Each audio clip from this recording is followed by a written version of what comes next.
Hello, everyone. I'm your host, Andrea Weckerly, and welcome to the Ready Living podcast, where each episode is designed to educate, inspire, and empower you to create the life you want. My guest today is Scott Baradell. He is the founder and CEO of Idea Grove, a PR and marketing boutique for B2B companies. The firm is a 3-time Inc. 5000 company and a 2-time Inc. Best Workplace. Before Idea Grove, Scott was the Chief Communications Officer for 2 billion-dollar companies, the co-founder and CMO of a venture-backed startup, and an award-winning journalist. He published his first book, Trust Signals: Brand Building in a Post-Truth World, in 2022, and lives in Dallas, Texas with his wife and 5 children. Welcome, Scott. Thank you for having me. How are you? I'm great, and I'm so excited to have you on the show today because we're going to dive into the topic of trust, specifically how consumers, everyday people like you and me, can figure out whether companies and brands are trustworthy. In fact, as I shared in the introduction, you wrote an entire book about it. And so I'm curious why you wrote the book in the first place. You started out as a journalist, then became a public relations professional, and now you lead your own agency. What in your career history and personal life made you decide that this book needed to be written? Well, it was kind of coming at me from 2 different angles that kind of converged. One was that I had been frustrated as a PR professional, as primarily a PR professional, for I'd been one for 20 plus years, and like you, we were in the early days of blogging and PR blogging. And I was like many people who was blogging at that time in the early days of social media. And blog is what built my business. It put me in a position from an SEO standpoint that my little Idea Grove, which 20 years ago was just me. I remember that. We were ranking above Edelman and Fleishman Hiller and everybody else. And so I've started getting into business, all from just being early like you were in writing a blog. And there was a lot of optimism among people in PR that because PR was all about organic relationships, it had been traditionally relationships with the gatekeeper of the media, that this would just naturally extend to social media. And so and we thought, oh, well, the era of advertising, which was kind of the arch nemesis of PR people ever, earned media is better than paid media. Well, we thought we were the natural owners of the future of all this authentic kind of organic communication that was going to be happening through social media. And little by little, we found out we were wrong, often in humiliating fashion. For example, ultimately, all of the money that went into not only social media, but building digital marketing programs, all went into marketing budgets, Right. all more likely to be aligned with traditional advertising firms that expanded into digital marketing firms than PR firms. And very frustrating. Even things that had always been ours, like reputation management, suddenly, because we as PR people weren't savvy enough to figure out the SEO side of reputation management, a whole new cottage industry, online reputation management, emerged and took that away from us too. So the most important piece of reputation management, which, by the way, was what started the modern PR industry, was reputation management with Ivy Lee and protecting the railroads from bad publicity. That was reputation management. That's what started modern PR, his declaration of principles and all of that. Even that for the online world got taken away from us. And it was very, very frustrating to me. And it was like deja vu, because having been in the media, I started out as a reporter and was for years. And then I became an executive for a media company. How backwards and clinging to tradition media was, and PR, having been media's junior partner really from the beginning. This idea that, oh, we don't have to worry about the end user and consumers and people like that. If we just make buddies in the media, they'll carry the water and take that message out there. And so we had this very myopic idea of just PR is just about relationships with the media. And we didn't want to give up that, just like the media didn't want to give up the idea that people were going to receive a printed newspaper on their doorstep. So I think we were joined in this kind of very backward and limited way of thinking about what the media was, what PR was, what the dynamic between the media and PR should be. And we got left behind. And so I saw that. Now, like a lot of PR firms, we embraced early on social media, content marketing, digital marketing, all these things. Yeah, I know you did that. I know you did that with Idea Grove. I saw that back in the early days. But those were never associated with the PR profession. They were like, and even things like web design, which we do, we'd get questions like, and we're not the only PR firm. Well, you're a PR firm. Why would you be doing web design? Well, okay. Well, if you think of a PR firm as someone whose only job is to go get media coverage for you, then I guess that's a good question. If, on the other hand, you think PR firms are about figuring out organically how to build trust with audiences, I'd rather start with that than go with some design firm that has visual pyrotechnics on their site but doesn't truly understand authentic communication. So these are the kind of things that led me. There's a long explanation, but you said we can go as long as we need to. So I will. Oh, absolutely. Absolutely. So yeah. Ultimately, what it comes down to is these frustrations piled up over time. And just the things like the not being able to connect the dots here, because PR as a profession hasn't done a great job of connecting those dots. So this book is about trying to connect the dots between what PR is supposed to be, what it ended up being, and what it can be and should be now, which is an expanded idea of PR. Because I think most PR people at this point realize that if you continue to anchor yourself to the media and earned media as your only role or your primary role even, you're painting yourself into a corner that's getting smaller and smaller. So that's why I wrote the book. I wrote the book to expand the definition of PR. Early on in the introduction of the book, I redefined PR as the art of securing trust at scale. So that's ultimately what this book is about. Let's redefine PR beyond let's make buddies and take media people to lunch and get coverage in some media outlet and call it a day. And let's have this larger goal of earning trust for our clients. And once you've established that as the goal, then you can say, well, we should be the resource that understands how to earn trust better, understands our customers' values, all these. While the marketers worry about how to sell a product, we'll worry about the other things that go into purchase decisions. Because a lot of people today are buying on not just the UVP of a product, but what they perceive as the values of the company. That sounds like a PR thing to me. A lot of audiences are important besides the buyer. Do you think Bud Light was killed just by buyers of Bud Light? No. It was killed by a lot of audiences that got involved in that weren't properly addressed. That's a PR question too. Right. So PR as a broader definition of what PR should be, its importance has only increased. But if we don't stake our claim and explain why, then we're going to let all that go to other people to do too, and just be in this corner of doing this one thing that gets less and less important. So that whole frustration and irony is what led me to create the book. Now, I know the audience of your podcast is mostly consumers and people like that, but in terms of how that's relevant, the book is, even though that's what drove me to write the book is really full of practical tips of all the ways a small business or an entrepreneur can earn trust, or a consumer can identify who they can trust in a business. Since we're talking about trust, we also have to talk about truth.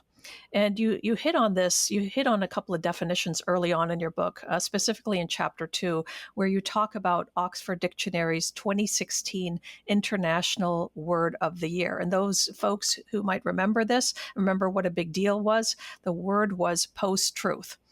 And it's defined as an adjective meaning relating to or denoting circumstances in which objective facts are less influential in shaping public opinion than appeals to emotion and personal belief. You comment in the book that, ironically, even this definition is subject to debate because many people don't believe facts are less influential. They believe they simply don't exist. And you make a difference between post-truth and post-trust, arguing that you don't feel we're in a low trust world, just that who and what we trust can vary widely, and that we've merely shifted who we trust. And you also say, quote, the post-truth era has changed who we trust, how we trust, and what makes us trust. In other words, a fragmentation of trust. In my mind, that fragmentation is reflected in things like the coining of the term alternative facts, which entered mainstream conversation in 2017. And it even has its own Wikipedia page in case somebody wants to look at that. And there's also the term speak my truth, which claims a subjective objectivity, if you want to call it that, combining the objective truth with the subjective my. So let's start with a really easy question here. What do you see as the interplay between facts and truth? Between facts and truth? Well, Yeah. In a fragmented society like ours, there's enough facts out there freely available. Just try ChatGPT. Well, it won't always be. Sometimes hallucinations. Let's just say Google it. But you can find a lot of facts to support any argument. And there's a lot of voices out there. Sometimes, particularly in the media, they seem like a lot of voices, but they're all owned by a few companies. But there are a lot of people out there, a lot of voices out there expressing opinions, and you can always find facts. And what separates fact from perceptions of truth is that we all choose and curate the sets of facts that help us to make an argument, and that's not necessarily a deceptive or bad thing. In that we all have to do that. In learning American history, and I was a U.S. history major in college, and history was always my favorite thing. And there's a lot of history in the book, probably as a result. But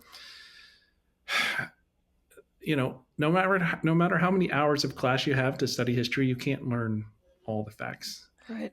and the ways to look at the facts. And so, for example, let's look at it this way. I can't remember what. If this was Bill Mayer or who had said this, but they were saying that they asked a kid like what they knew about George Washington, and they said, well, he's a slaveholder. He was a slaveholder, and they didn't know anything else.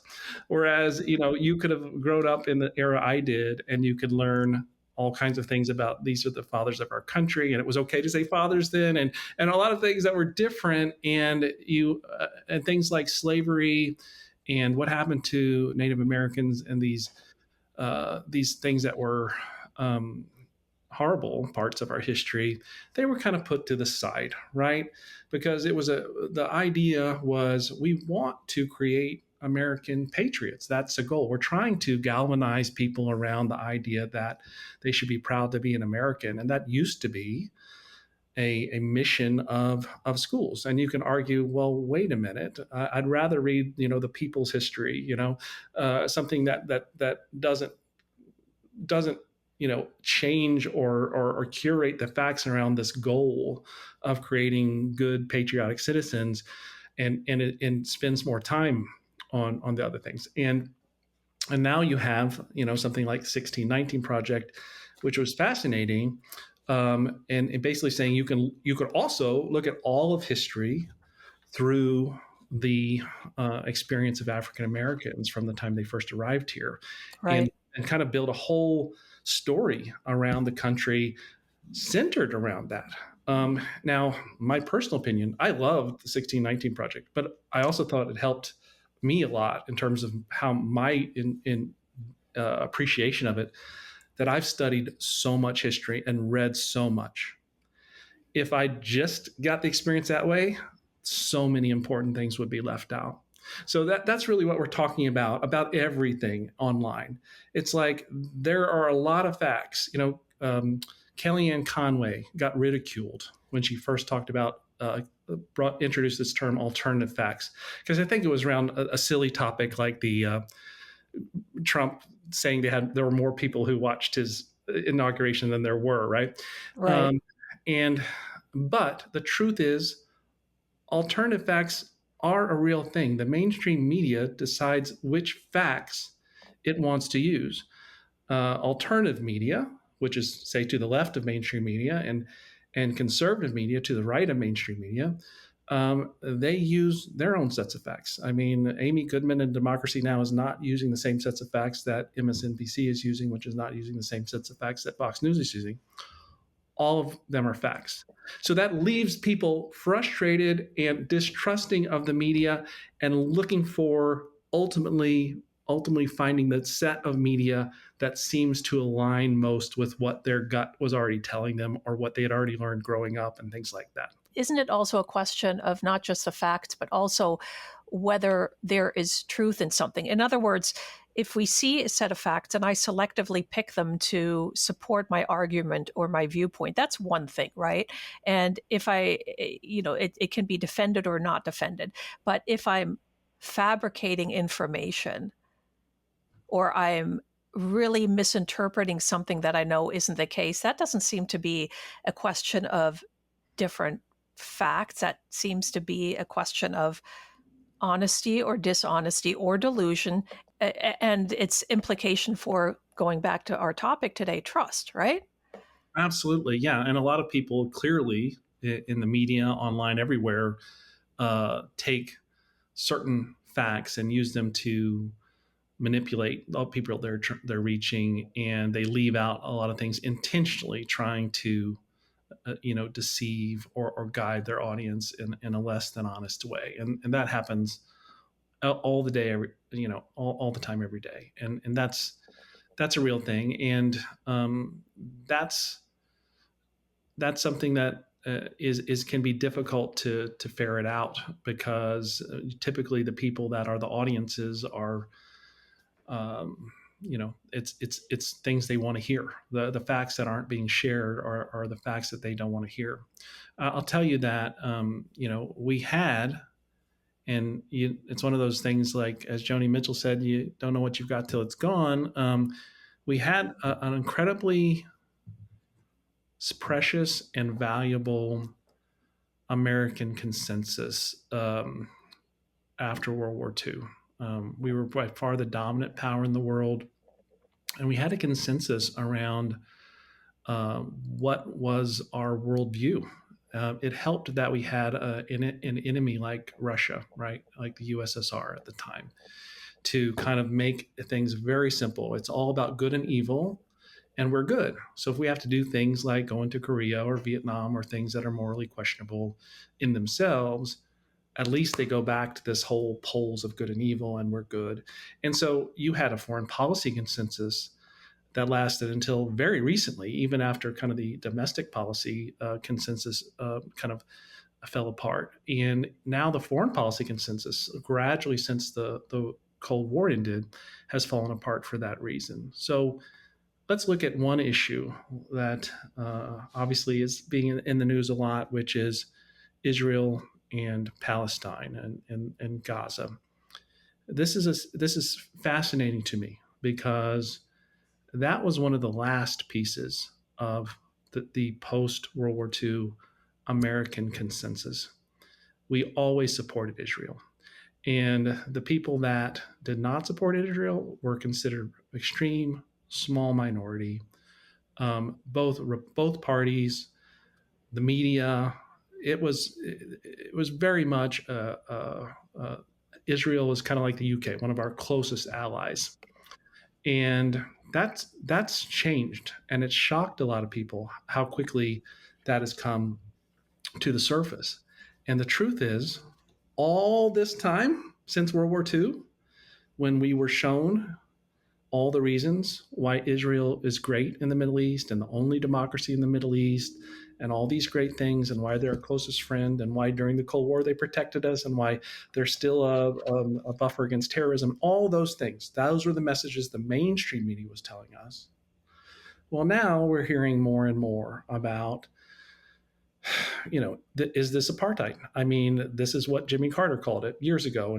And Jimmy Carter, a saintly figure as he's become in recent years, was, attacked for using that word, peace, not Right. apartheid. Spoke. Hmm. And so, but now that's where they talk about the Overton window of what's you're allowed to talk about. We've seen how that's dramatically changed. And are the facts different? I mean, the Middle East has been the Middle East for a long time. This has happened for a long time. The facts in terms of what is presented by the media, what is the consensus versus what are the points of view that have to be served, it has widened. So now we're hearing more about the Palestinian side of this conflict than the mainstream media ever gave us to hear years ago. And I think, we talk about the days of Walter Cronkite and this, everyone loved Walty, it didn't matter your politics. That's just little by little just kind of been blown apart. And I think people are left with a lot of confusion. The media probably doesn't know. They're in a lot of turmoil about how to cover the Middle East right now. And that's just the latest example. This has happened time and time again in a big moment. And the reason post-truth was introduced as a term in 1992. That's when it was coined by a playwright named Steve Tessage. And it became word of the year right after Trump was elected, because that was this huge moment where I think so many things that maybe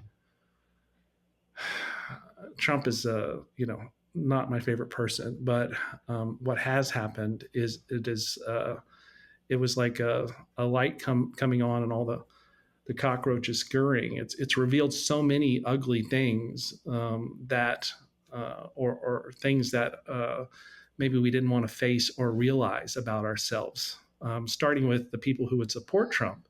But not only that, but wait a minute, is this whole idea of we stand up for the national anthem and we all support the same country and we all share some core values, is that reality, or is that something where we're painting over reality?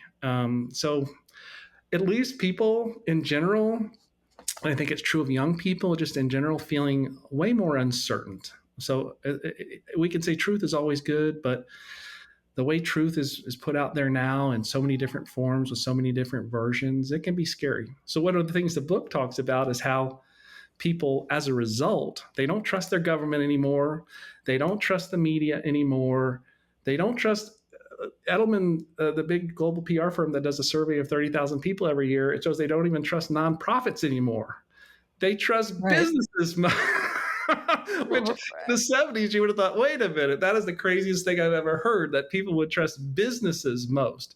In your book, you say one of the things that people should be on the lookout for is what you call trust signals. And so, in a business context, you define these as anything that inspires confidence in your brand, in the mind of your customers, employees, investors, and the general public. Trust signals can be planned or unplanned, organic or paid, direct or subliminal. So, what kind of things specifically should people be on the lookout for when they're wondering whether to trust a company or the brand?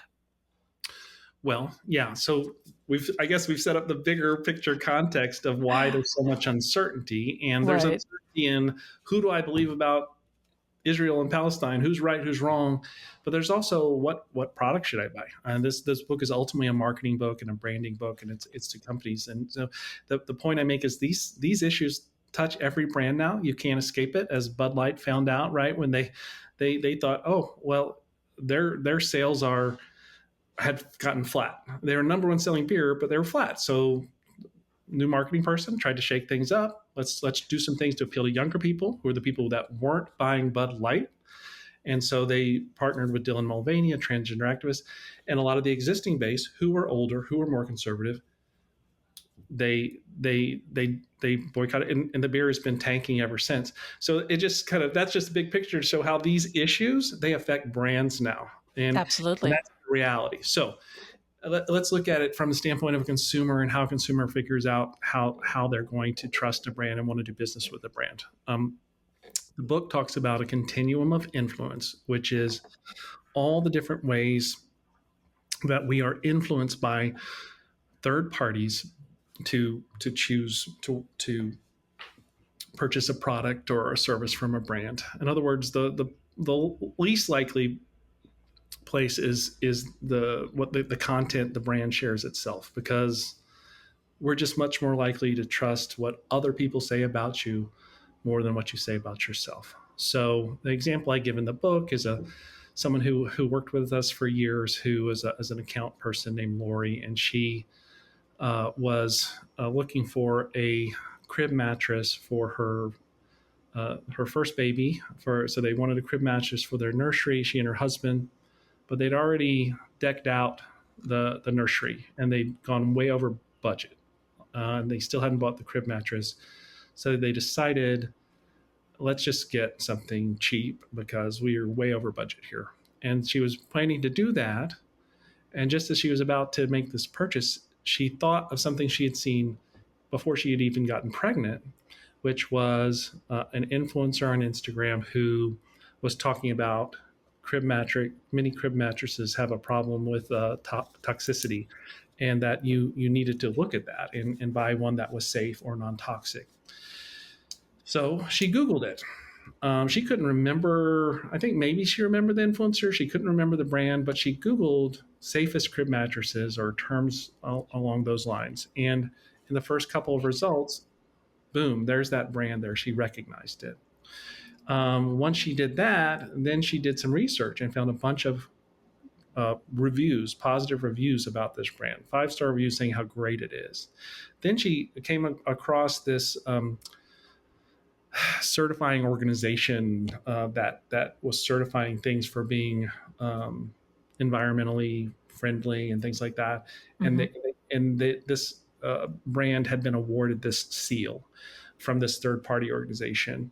And then she finds some Olympic gymnast, in this case, had been I think hired by the brand, but she also had an affinity for this gymnast and didn't think the gymnast would endorse something they didn't believe in because they talked about how they used it for their own baby. So all of these things combined led to them spending, more than twice as much as they planned to on the crib mattress and busting their budget even more. But what's one of the most important things that moms want to feel when they're bringing their first baby home is they want to feel like they've done everything to keep the baby safe. So all of it played to that. But the point is, all of these were third-party sources of validation that together. Oh, I forgot the last piece was that there were media mentions too. She found a parenting magazine where they had said good things about this crib mattress. All right. Mm-hmm. So what I tell PR people, so there's two audiences here. For the consumer, that's what consumers do. And so if you're a brand, if you're an entrepreneur or a small business, you have to lay these little breadcrumbs of trust that people can follow to come to your website and say, hey, I'm hearing lots of good things about you from all these different places. But as a PR person, what I tell them is, okay, so if all you're doing is getting the parenting magazine placement, do you really think that's going to be enough to convince her to buy the crib mattress? It's not. So why do you limit your role to that one little thing? I forgot to even mention it when I was just sharing the story this time. It's all the things. So what I talk about in the book is there's a real commonality between all of this. It's all about authentically earning trust, whether it's through online reviews or influencers or certifying organizations or media. And all of what we need to do as PR people is identify all the ways that you can, that a specific brand can best engender trust, and then find out the audience you need to reach, because you can't reach everybody, certainly not through all these different ways. And so from the consumer standpoint, it's just the flip side of that. That's the process which people are using to figure out what brands they can trust to buy today.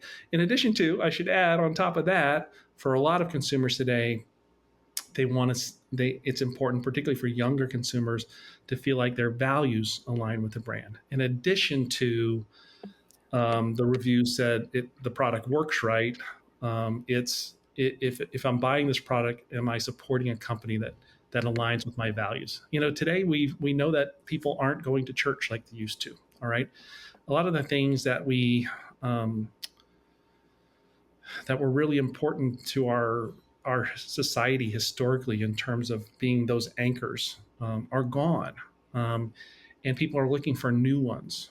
And I can't trust. I don't go to church. I can't trust my government. Um, I want to feel like there are institutions that I can. I feel like my vote doesn't matter, right? All of that. But if I can align with a brand who is doing things that I support, even in a small way, oh, I buy a pair of shoes so that they give a pair of shoes to someone who needs it, those kind of things, then I feel like I'm actually doing something positive.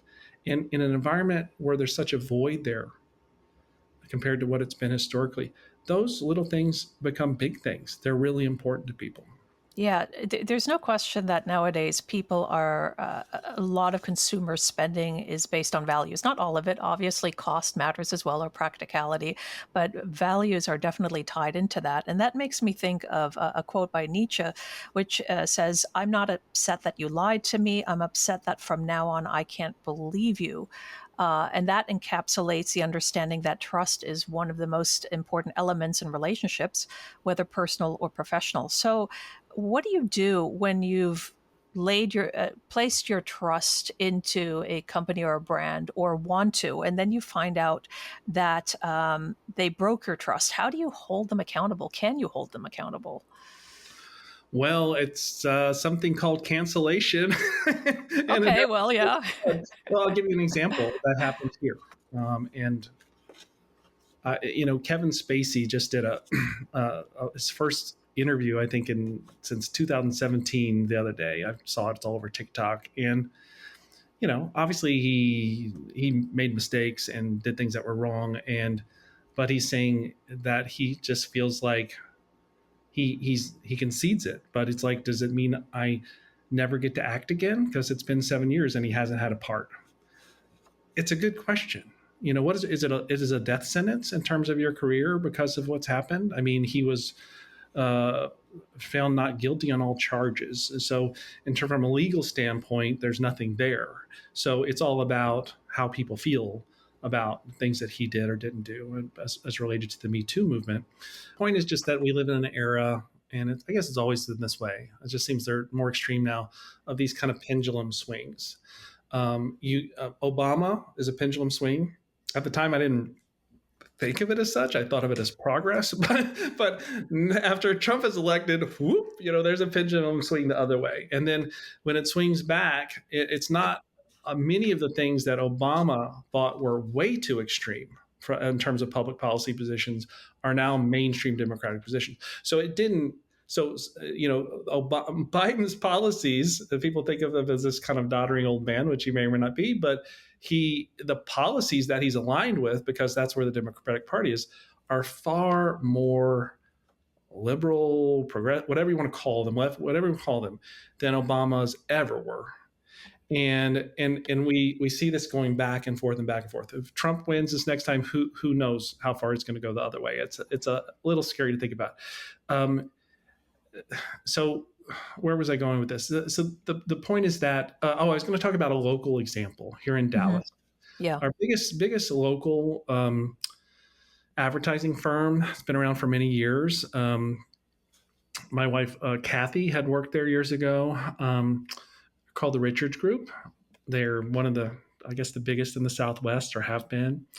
And big, they did the Eat More Chicken campaign with Chick-fil-A, or Eat More. I don't know. They did the cows. Yeah, the cows saying "Eat More Chicken," but Chick-fil-A. I will leave a light on for you from Motel 6. A bunch of these kind of iconic campaigns, legendary, and then led by this guy named Stan Richards, who had been leading it for 50 plus years and was in his, I guess, late 80s at that point.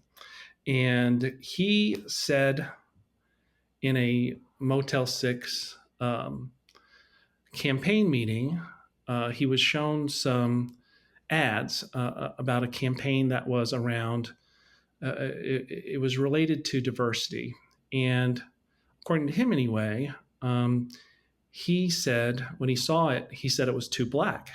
And he used the term too black. How he's explained it ultimately later was that what he meant was he was expecting to see more variety of people from different backgrounds as opposed to being mostly African Americans. But someone internally within Richard's group that was on this call where Stan Richards was weighing in immediately shared this with Motel 6. And it was shared in such a way that it came back that same day, Richard's group was fired from this account they'd had for decades. Mm-hmm. Not only that, it immediately goes into the trades, all the big advertising trades, as well as local media, that the founder of Richard's group had made a racist remark. And that's something that changed with Trump's election. Before Trump's election, the mainstream media would not say, unless it was super, super obvious that someone had made a racist remark. They would say things like someone had made a racially charged remark. They would say something that someone had made a controversial racial remark. They wouldn't say racist. And so what happened after Trump, and it started during the Trump campaign, was there was this debate among the media. Are we enabling Trump's lies by not calling them lies? Is it too weak to even call them a misstatement or whatever? And so things like concluding, he's a liar, he's lying, he's a racist. By the end of this campaign, and when Trump became president, suddenly for the mainstream media, it was okay to say all those things. And so all this trade media comes out and say Stan Richards is racist for saying the Motel 6 campaign was too black. And 40% of their clients left within a few days, and Stan had to fire himself, basically, as he put it, and put out an apology that later became clear he didn't really mean, because in his mind, he was just trying to provide a critique. He said, maybe if I had just, the truth is, and it's hard to argue with this, if he had just worded what he said in a different way, and then maybe not so bluntly, or maybe could have been a little more sensitive about how he said it, then he wouldn't have fired himself and they wouldn't have lost 40% of their business. But those are the kind of consequences that happen today, sometimes very much deserved, right? I don't want to suggest that this idea of canceling is companies or brands or people is just always bad, because it can be exactly what's deserved. But it can be, it can be that whole idea of the pendulum goes really big one way and really big the other way. But that's what people tend to do today. To go back to your original question, is when they don't like something, or when they feel deceived by a brand, particularly when they had trusted before. It's almost like being jilted by a boyfriend or girlfriend or something. You get mad and you take revenge in social media. You get indignant about it, and there are all kinds of ways, if you can, particularly if you have a little clout online, that you can really do some damage to a brand that you feel has done you wrong. Right. So, I mean, you make some really, really good points about having to be aware of the power of holding individuals and companies accountable, but then also tempering that with a sense of fairness. Is the punishment that we're trying to met out commensurate with the harm done or the evil done or things like that? Or should they even be held accountable? Was it a misunderstanding? And these are very real life matters, as you shared some of the examples about. And I do see them every day happening. And in some cases, I'm like, yeah, so and so, they did exactly what they were accused of. Good riddance. And in other cases, it's like, well, things are a little bit more gray, and that doesn't mean you give somebody a get out of jail free card, but it means that you don't necessarily have to, blow them off of the face of the earth. Give them a chance to rehabilitate. And the question of rehabilitation is something that is messy and hard. And so a lot of folks, they just don't want to deal with that part. But so let me ask, if somebody is thinking about pursuing an entrepreneurial path themselves, right? They're somebody, they've always had an idea about a dream business or want to go out on their own. Um, what do you see as some of the emerging trends or challenges in the realm of business trust that they should be aware of right from the get-go to get things started off on the right foot? So if you're starting a new business, and we actually have we work with kind of bootstrap businesses and new businesses, and we had a prospect come to us this week, in fact, and they've got a new business starting. A really cool concept, by the way. I guess I shouldn't share it, but Not just yet. it's a legal tech, and it's very cool. Ooh, Since you have an interest in the area, maybe I'll tell you about it after. But yeah. basically, they want to do PR. They already had PR firms, who've quoted them. Hey, yeah, we'll do your PR and stuff.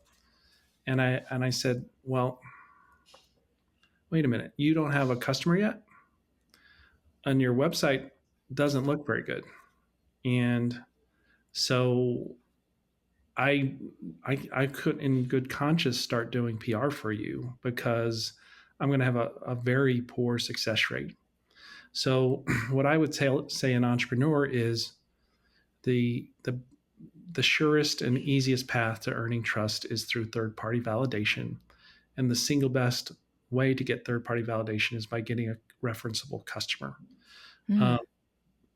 And so if you get that, even if that first customer or two are, maybe give them a super good deal, heck, if it, depending on what it is, give it to them free in return for an endorsement, a testimonial. Like a great example of a company that ended up, this was talk about entrepreneur. This was a friend of mine now named Sanjay Sate, who had started his first, he's done 3 successful startups now. He lives in Silicon Valley, but he started out here in Dallas, and he had, if you know, I don't know how popular they are today, but it used to be that this job site, The Ladders, was popular. This idea of these kind of 6-figure job sites, that was one of the first ones, if not the first one. And because this was back in, say, 2008, he wanted to have a competitor to that, with the idea that they would be better than the Ladders, because instead of just giving you 6-figure job opportunities on a job board,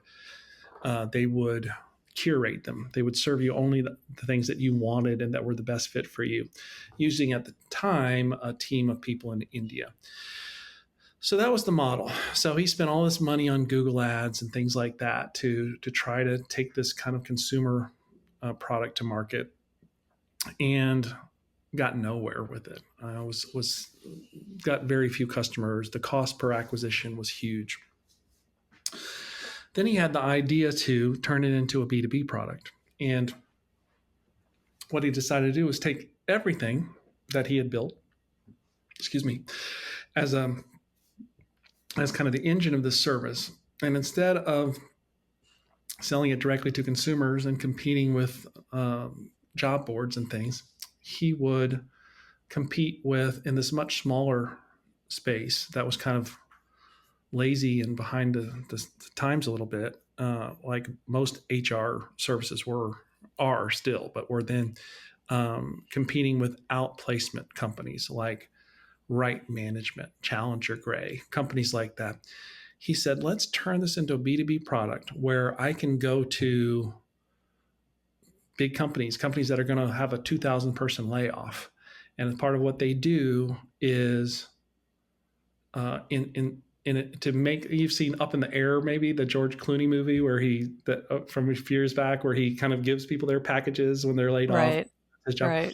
Kind of like this idea of how one thing that especially large companies do when they have a layoff is they give them something, a outplacement package to help them find their next job, resources like that. So using this kind of system that he had, which is more tech savvy and efficient than what the traditional players were doing, he could go to big companies and say, I've got a really cool outplacement alternative that's going to cost you a lot less, Mm-hmm. and that's disruptive to the market, and you need to be on the front end of this train, kind of thing. And of course, he was starting from zero, but he was able to get interest from the head of HR at a Fortune 500 company based in Dallas. And he developed a great relationship with her. Obviously, not only she ended up using the product, I think they got to use it for a long time for free to try it out. They rolled it out across their whole company. She ended up being on the advisory board, right, of the company, lots of other things. But man, getting that first referenceable client, this was a company that was having a hard time, had just changed its business model, had no customers. They were able to get that one customer. We used her everywhere. All right. Her face was everywhere. And it was a sincere endorsement. They rolled this out across the company. It was very successful. They're still using it today, all these years later. So it helps to have a good product, right? But you could have been out there, scratching around, for forever. But focus on getting that first customer or two, and then you can build everything from there. You've got to turn that into testimonial videos. You've got to ask them to leave reviews on review sites. Maybe upgrade that to a customer who can be a customer ambassador because they have more of a audience on social media, or you can begin to work with influencers who try a product out. For an entrepreneur, those things are most important. I'd say they're more important than getting media coverage early on.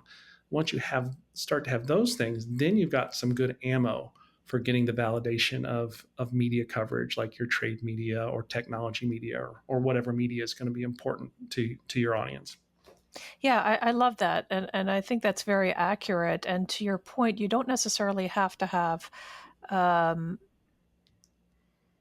a big budget to do that. What you have to have is a willingness to reach out to folks, work with them, and as you said, maybe even give them a trial run or do some pro bono work and say, look, I'm going to let you test this out. If you sincerely believe that my product, my service is adding value, then I would love to have you say something about that positively that then I can share with other people in the field that can benefit from it as much as I hope you're going to benefit from it. So it's like a win-win for everybody around. And yeah, it does take a little bit of time, but it is, again, the trustworthy aspect of saying, well, wait a minute, you're not paying somebody to say something nice about me. It's they're sincerely saying that based on their own experience. And so that's great advice. And I hope everybody listening to this does that if they haven't done it already. Do you have any advice for what all of us can do at the grassroots level to build trust and thereby build up the environments in which we live? Yeah, that's a really good question. And, one thing that's kind of cool about the concept of trust signals is they don't just apply to business. They apply to every aspect of your life. I mean, if you think about it, when you go look for a job, you're going to check out a company's Glassdoor reviews in deciding if you want to work there. They're going to be looking at your resume, your LinkedIn, and you're obviously going to make that look as good as you can. Those are examples of trust signals. If you go on a date, if you're single and go on a date, hopefully single, but go on a date. Yeah, we're not that kind of show. Definitely single. No, none of that. I'm not even going to mention the website because I'm not trying to encourage anybody to do. Yeah, but you know what I'm talking about. That Oh, yeah. website for married people. There's a new Yeah. documentary on Netflix about that. Oh But dear. All right.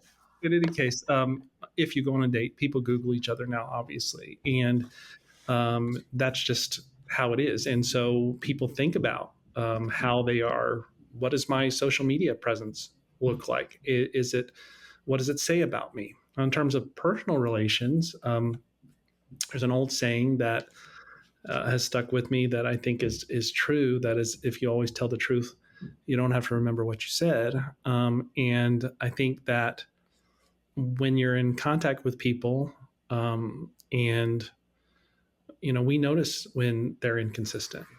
Sometimes people would rather be, it's one of the things that made Trump so successful is that one of the things we hate about politicians pre-Trump, that we also dislike in individuals in our neighborhood or just in our social circles is people that seem like either they're two-faced or that they'll just say anything to make, to get by. So the classic politician interview pre-Trump was, I'm going to adhere to my party line, but I'm going to try to talk about it in such a way that, um, you know, everyone can feel like I'm listening to them and responding to them. So George Bush comes up with compassionate conservatism.